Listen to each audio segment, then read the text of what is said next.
spirit wants to talk to you. So let's see what they want to say to you. Could be something beneficial. Oh, I got some cards flying.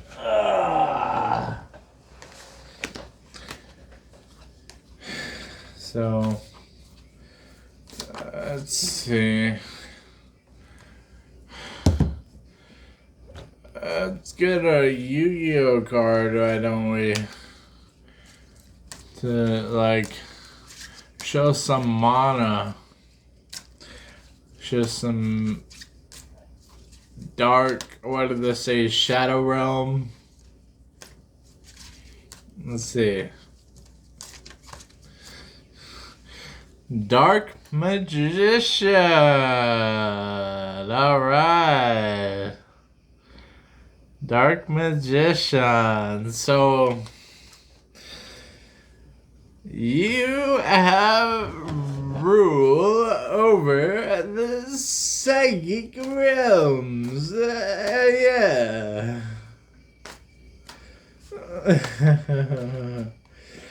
Over the spellcaster realms. Let's get some tarot for you. You got 6 of Swords. The Judgment. Got the Devil. You got the 4 of Pentacles. And the Empress. What is this? What is this? Moving away from a judgment of a devil and the 4 of Pentacles and the Empress. So you could be moving towards a female energy that brings you comfort. And that may be what you need to do. And just know that your spirit guides are looking at you the entire time and like casting judgment upon you. Even though you may have a devilish energy or mindset, they're still casting judgment. But your 4 Pentacles, you are financially stable. But this Empress you're moving towards, let's get more on that. You got King of Cups, so you have an open heart and mastery over your emotions. Let's get one more on that. You got the Knight of Swords, so you have a bravery moving forward. Yeah, she may like that. Let's see the 4 Pentacles. You get the Sun. So you're doing alright financially and stability wise.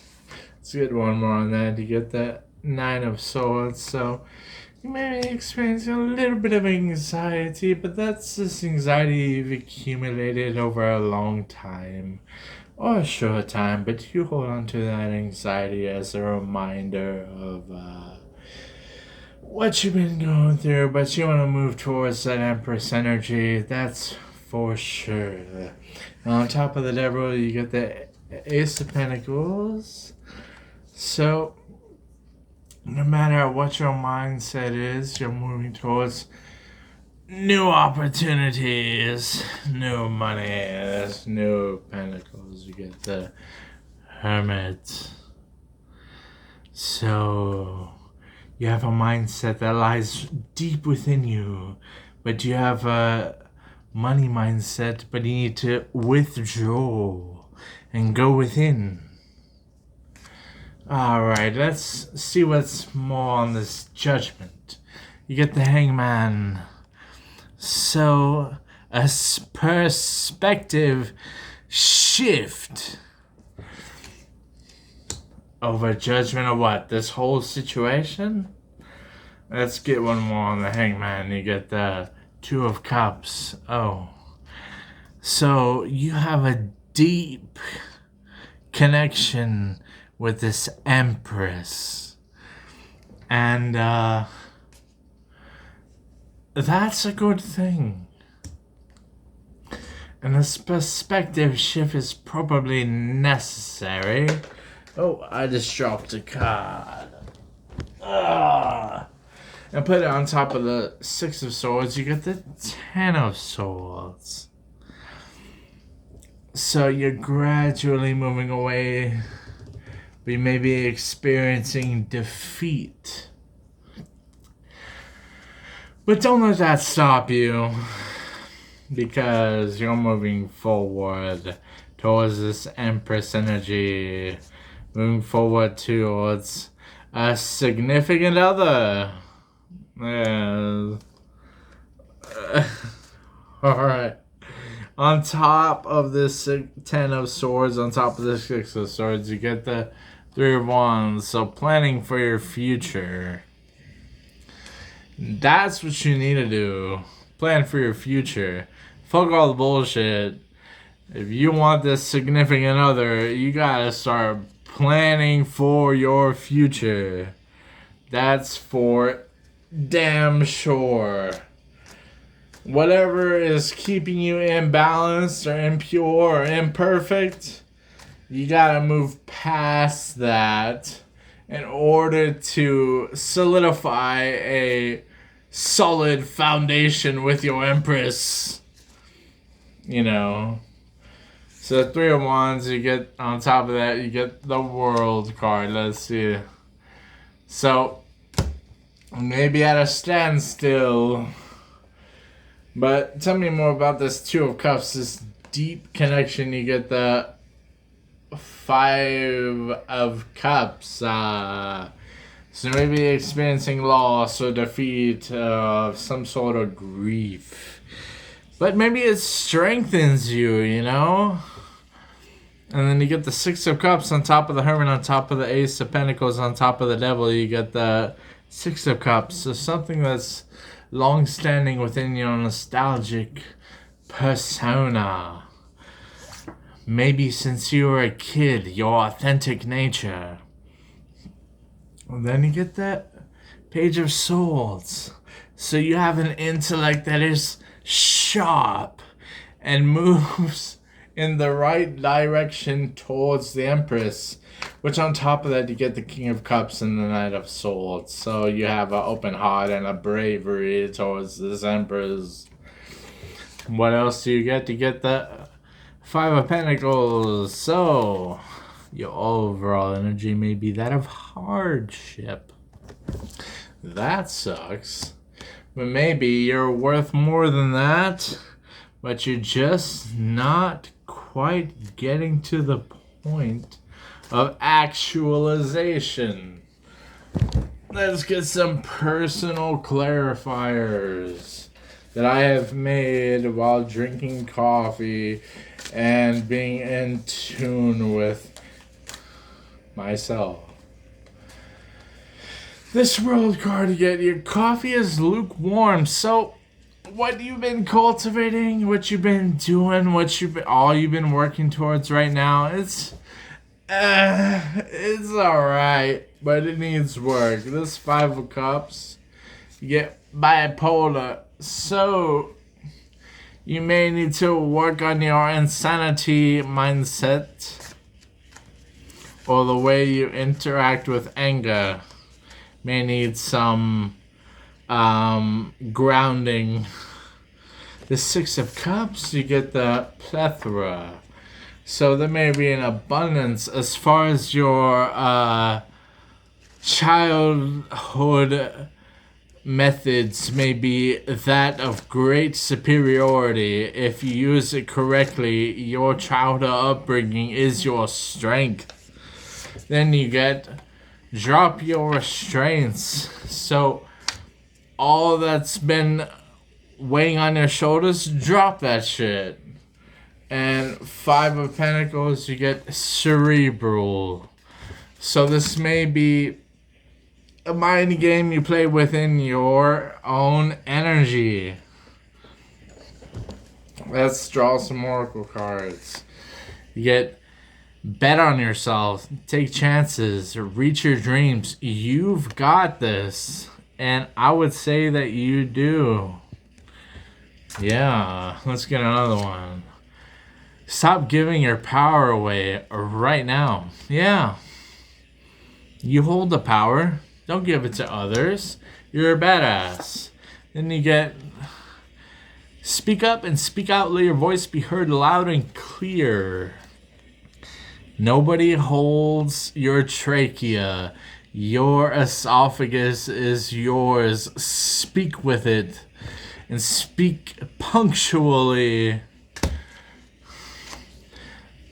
What has your inner voice been asking of you? Listen and act. Intuition. What you've been thinking is probably what is to become. Then you're too amazed to follow everyone else. Forge your own path. That is certain. You are one. You are within yourself, your own image. You can make with it what you choose.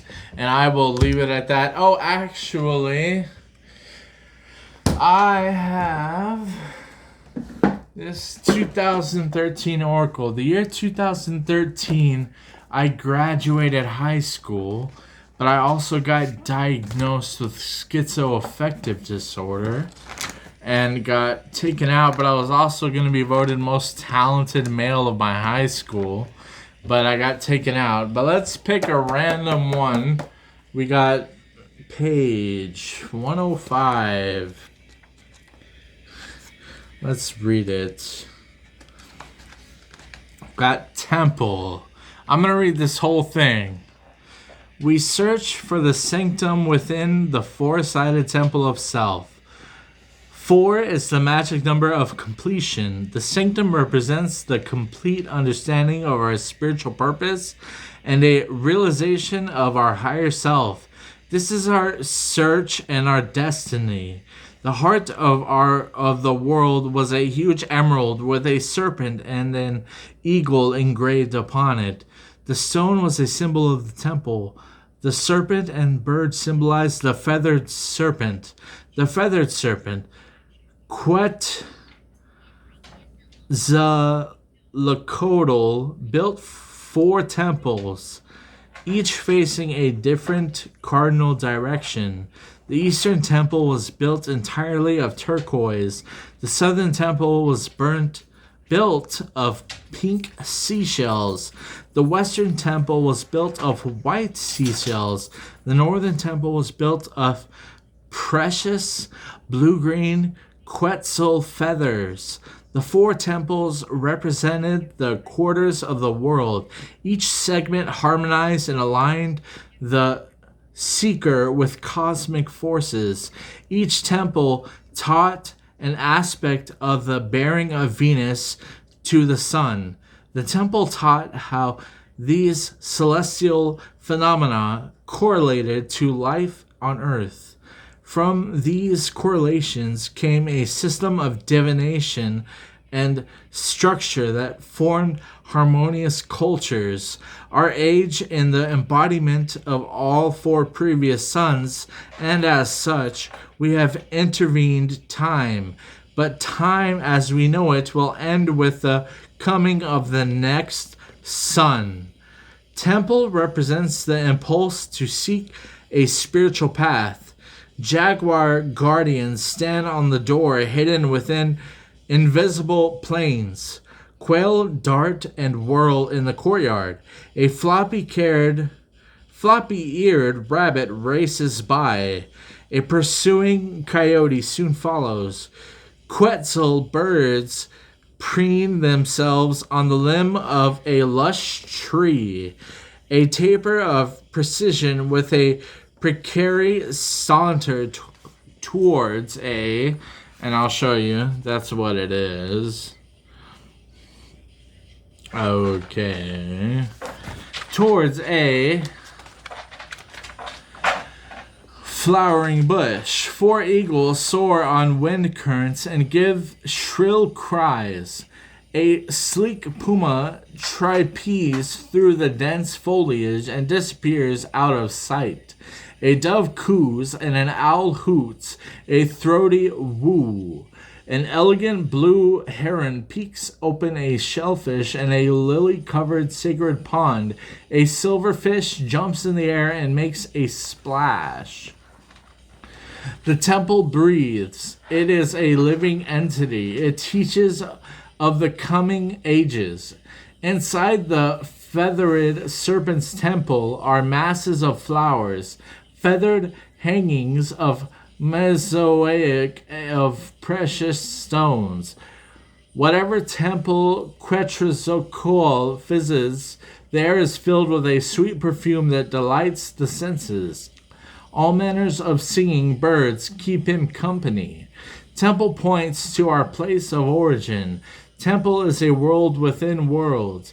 A temple networks with every other temple. A temple in Guatemala connects with an earth temple in Idaho. All temples are related energetically. There are temples of every size and description. There are sacred earth mounds which, with temples, stone temples, are ancient and filling to ruin, with twisting vines growing over their broken faces. Other glint in the sun and are built of solid marble of the known temples. The Temple of the Sun, the Temple of the Moon are the most famous. Then there are Temple of the Jaguars, and Temple of the Magicians, and Temple of the Warriors, and Venus Observerates, and so on. There are many thousands of temples. These monuments all have one thing in common. Contained within their sacred geometry is a sacred place that takes one into the deepest reaches of the human spirit.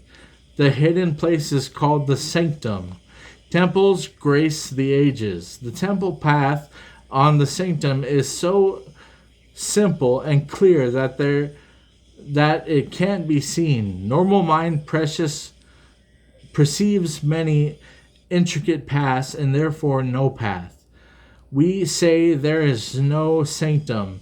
The sanctum has vanished or never existed at all. There is no temple. Temple is dead monuments of forgotten time, and sanctum is an absurd myth.